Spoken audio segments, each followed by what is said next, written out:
My name's Adam Cox. I'm a consultant psychiatrist and clinical director for Southern Health's Southampton division. Traditionally, as a doctor, undertaking mental health at work has always been something that's been quite complicated to do because it often sits alongside our existing work. One of the great difficulties I know is that we can be, for example, in the middle of seeing a patient and our phones will ring incessantly as AMPs try and contact us, for example, to see if we're free to go and do it. And I never have found that's a particularly nice thing for patient care. Likewise, there's been difficulties being phoned around in the middle of the night by various AMPs who are desperate to get anyone who can do a mental health act assessment, which again has not been particularly brilliant for quality of sleep or family life at times. I think one of the things that was really key to me supporting in our organisation around the S12 Act was to try and help to improve this process. I felt that being able to use technology to mean that we could get doctors without having to phone them around, without to disturb patient consultations or wake people up in the night, that was something that was going to be good for us as clinicians, and also by being able to do it more speedily to ensure that people are not waiting in places of safety for unnecessarily long times or are sitting in ED for unnecessarily long times. It would mean that they would get swifter, better care and would be able to go on with their recovery as quickly as possible. I found that the app itself has been incredibly user-friendly. Even some of my colleagues who are a little bit older and a little bit more technophobic have been quite impressed by the simplicity of it as well. I think some of the innovations with it have been really beneficial as time has gone on, such as being able to add our availability, but also add details about that.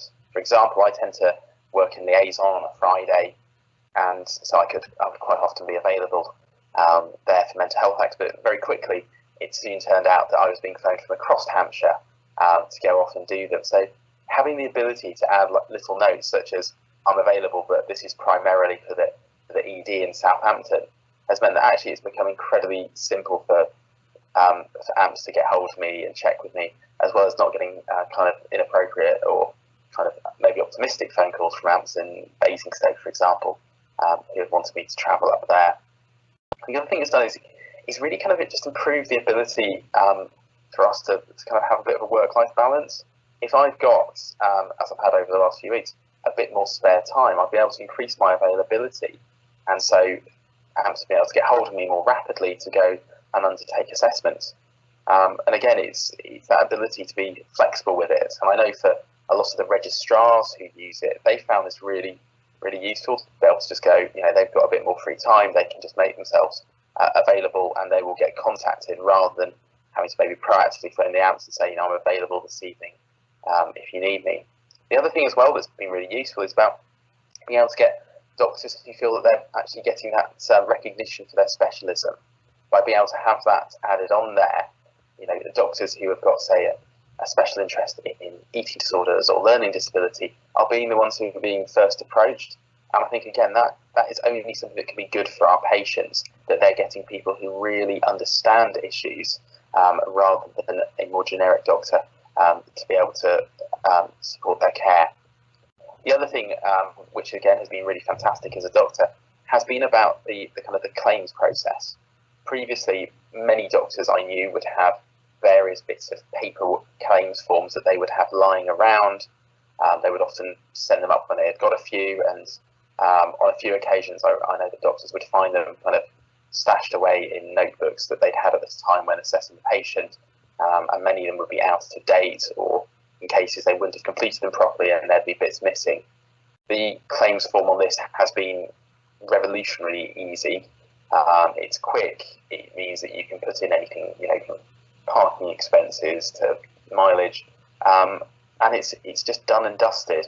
And I think, again, one of the other big concerns that was raised at the time was around kind of GDPR compliance, and that's been, again, fine, and that's something I can look forward to. The other bit that, again, I'm kind of really excited about, and that is about the ability to have all the forms, the statutory ones, done on the app as well. I have spent a long time scrutinising medical recommendations. I know you all know the jokes about doctors' handwriting, and they are entirely true. It's often really difficult, it's time-consuming, and it frankly hurts my eyes. So the ability to have these done in an electronic format where they're going to be easy to read, easy to scrutinise, and also to make the amendments necessarily in a more appropriate way, again, I think is going to be beneficial for the governance around the processes. So all in all, I've been really impressed by it. It's really suited me as a doctor. He's undertaken assessments and also reassured me as someone who oversees the medical workforce in the city of Southampton as to the care that we deliver to our patients. Thank you.